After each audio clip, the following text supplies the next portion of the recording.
So you saw that everything came apart, not too bad. Everything's covered in thick grease from the chain lube. So all needs a good clean. Get rid of surface rust. Put some paint on it.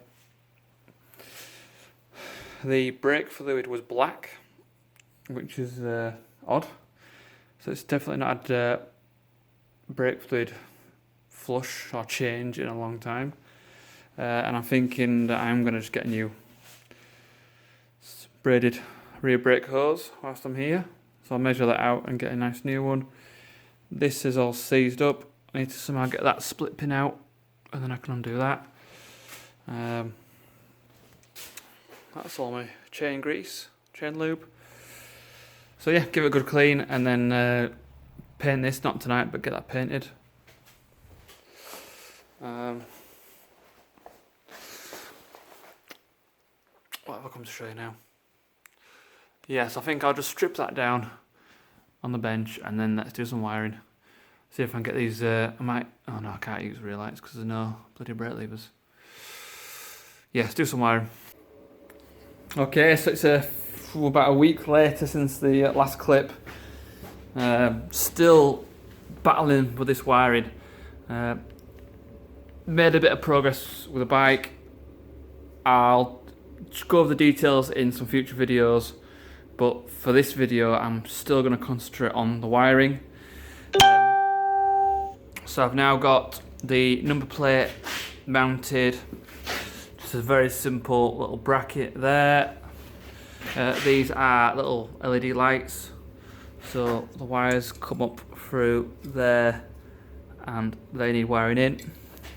I've just taped on my rear lights, so I need to join up these wires, which are really fine wires, join them up into one lead and then tuck them down behind the frame. And then this was the original loom. I'm going to cut all this back. I've got some nice new quick connectors, some little miniature ones.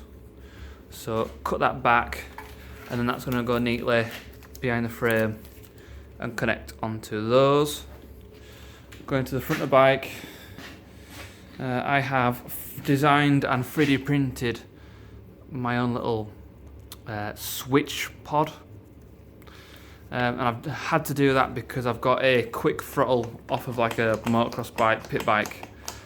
So when I've changed the throttle, I've sacrificed all the Suzuki buttons.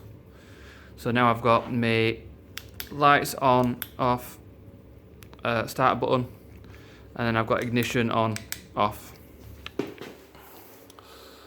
Just very simple little switches there. It's too dark for you to see it properly, but so I need to wire that in.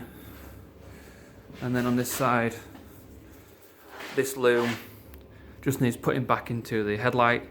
And I'm going to do the handlebars, I'm going to do these wires first, because then I can prove that the rear lights work. I've also got my indicators, front indicators to wire in, and these have got, front is orange, amber, and then the back, it's got like a blue side light. So I need to wire in the side light as well. And then also one other thing, on the headlight, I fitted that little bodge there. That's a big LED side light bulb, a big fancy thing. But that's irrelevant now because with my new switch, my new light switch, it's on or off, but it's all lights. Whereas originally on a motorbike you've got your side lights and then your full beam. So anyway, so I've pulled this apart. Quite simple, momentary switch for the starter, 3 wires for the side lights and the full beam, which I'm just going to wire 2 together. It's just a simple on-off switch, and then a simple on-off switch for the ignition. So I'm going to modify that, or cut that off, modify those. I've got my 2 wires there for my brake switch, to go onto the master cylinder. I've also fitted me nice brake levers, or front brake lever and my clutch lever.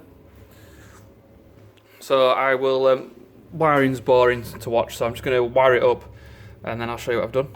Right, so I've finished the lights, but there's a few complications. Or I should say I've finished the wiring, but there's a few complications. This bloody key, I'm going to have to like get a new barrel for it. So, don't know if I've shown it wiring there. This is to be redone once the frame is painted, but that's just temporary, just to prove that it works. There's an earth missing from the from here that I need to replace. There was an earth wire on the rear mudguard that I need to just investigate and why it was there. So ignition's on. My buttons here. We've got ignition button. That works. Then I've got my lights. Okay, I'll not show you that, but anyway, that works. Indicators is an issue. So that is working nicely.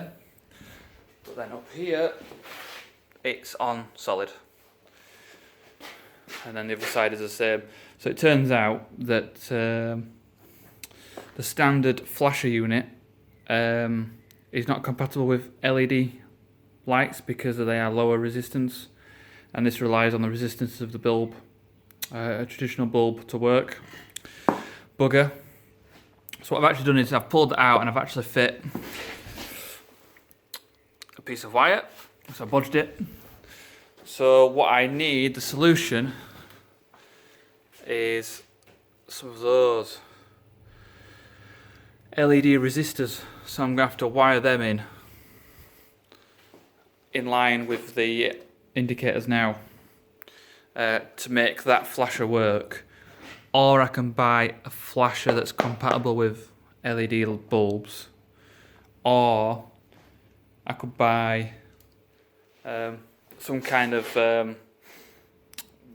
this inside there, it's got some kind of chip that makes it scroll across like Knight Rider style.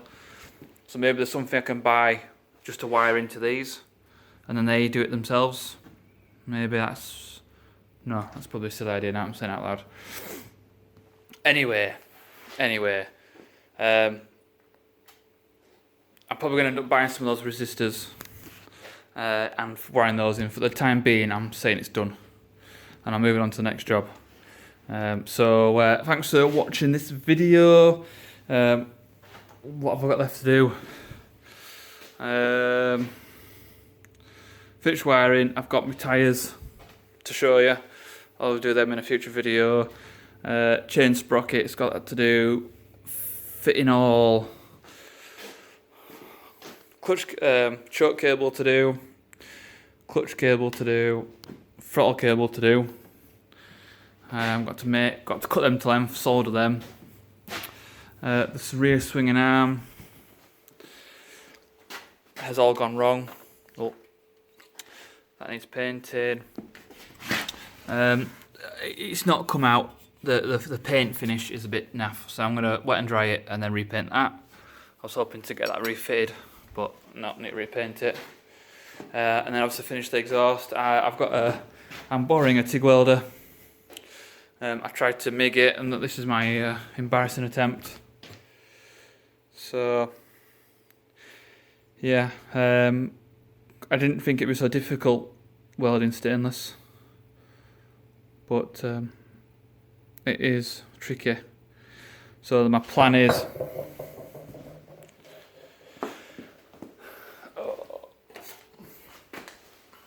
continue with the pie cuts, and then I'm going to probably, with a MIG, I'll tack it together, a right little tack weld. Then I've got my welding table that folds down. I'll then TIG it on the welding table, and before I start doing the exhaust, I'm going to practice on some other metal and try and get half decent at TIG welding. And then if this all goes wrong, if the welding is shit, you'll know because you'll see exhaust strap everywhere, covering the shit welds. But anyway, right, enough talk. See you in the next one.